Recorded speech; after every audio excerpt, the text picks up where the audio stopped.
Isang araw, isang santo, may maligayang pagdating sa channel na nagbibigay pugay sa mga lalaki at babae na nagmarka sa kasaysayan ng simbahan sa buong panahon.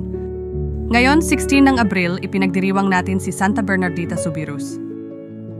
Kamusta?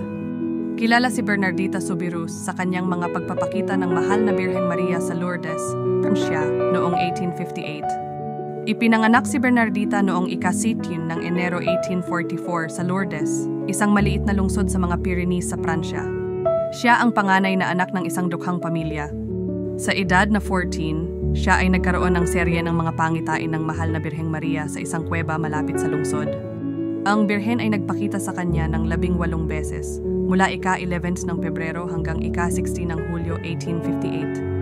Sa tamang pagpapakita na ito, hinihiling ng mahal na Birhen kay Bernardita na ipanalangin ang pagbabalik loob ng mga makasalanan na magpapakasakit at magtayo ng isang kapilya sa lugar ng mga pagpapakita. Si Bernardita ay sumailalim sa maraming pagtatanong at hinaharap ang matinding pagtutol mula sa mga awtoridad na relihiyoso at sibil.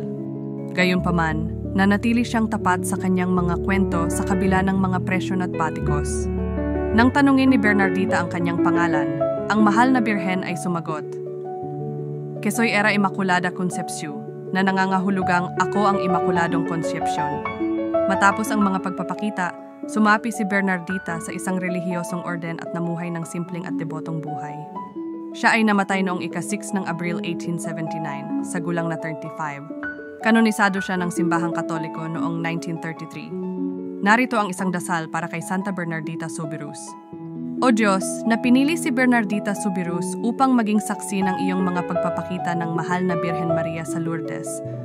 Bigyan mo kami, sa pamamagitan ng kanyang panalangin, ng biyayang manampalataya sa iyong walang hanggang pagmamahal at awa. Tulungan mo kaming tularan ang kanyang halimbawa ng kababaang loob, pagtitiwala at debosyon sa mahal na Birheng Maria.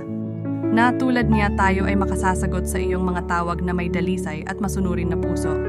Sa pamamagitan ng aming Panginoong Hesukristo, iyong anak, na nabubuhay at naghahari kasama mo sa pagkakaisa ng Espiritu Santo, iisang Diyos magpakailanman. Amen. May iba pang mga santo na ipinagdiriwang ngayong araw. San Benito Jose Labre, ipakikilala namin sila sa aming mga susunod na video. Maligayang pagdiriwang sa lahat ng ipinanganak ngayong araw.